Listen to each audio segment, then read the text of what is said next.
Nagkabitak-bitak at halos gumuho ang isang linya ng kalsadang ito sa barangay San Isidro sa bayan ng Sangay, Camarines Sur matapos mag-collapse o masira ang riverbank nitong Martes, February 10. Ayon sa ilang residenteng nakausap ng news team, nakarinig na lang sila ng malakas na pagbagsak. Bigla nga po yung bumigay yung yung daanan dito, yung barandilya ng daanan, yung pinaka-flood control dito sa may Sangay River.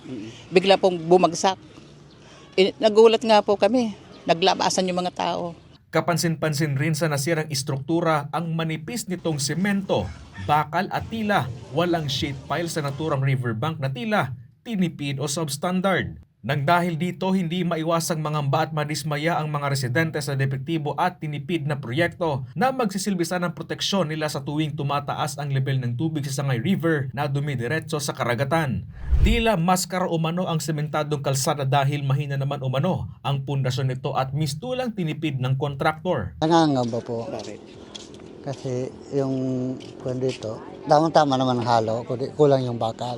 Madami dito ang nangangamba kasi may paralan dito. Yung inisip namin dito, yung mga eskwela, baka kung gumaba naman, duman yung mga eskwela.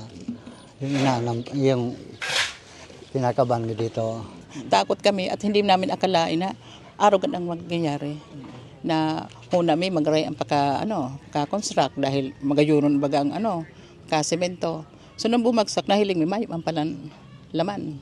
O bilang residensya, nakakalungkot. Dahil inaasahan mo na magiging maayos at magiging maganda ang daanan dahil simentado naman. Nung makita namin wala naman palang laman, nadismaya kami.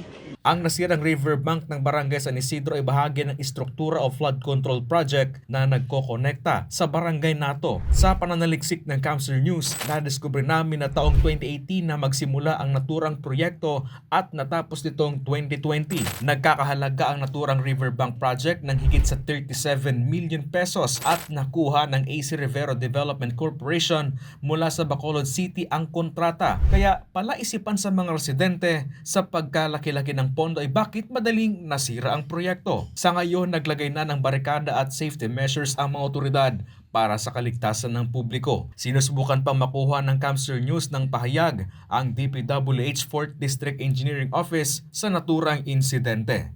Chris Novello, CSN.